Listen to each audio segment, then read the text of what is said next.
సైనిక దౌత్యపరంగా మనం చూసామంటే మన స్ట్రెంత్ పాకిస్తాన్ కన్నా 10 రెట్ల కన్నా ఎక్కువ ఉంది అన్ని విధాలుగా. నేవీ అనుకోండి, ఆర్మీ అనుకోండి, ఎయిర్ ఫోర్స్ అనుకోండి, వాళ్ళది ఏ ఫోర్స్లో కూడా మనకి తగ్గదు, మనకి చేయలేదు.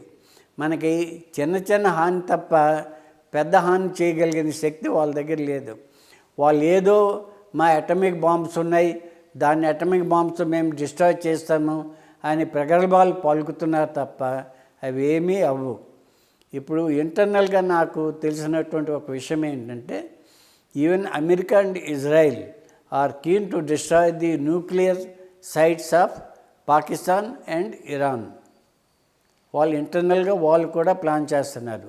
అదే కానీ అయితే it is a boon to us. So ఈ పరిస్థితుల్లో చూసుకుంటే మన ఆర్మీకి ఎటువంటి ధోకా లేదు. ఇప్పుడు కానీ అనుకున్నామంటే 15-20 రోజుల్లో ది ఎంటైర్ పాకిస్తాన్ని వీ కెన్ వైప్ అవుట్. అంత శక్తి ఉంది మన దగ్గర.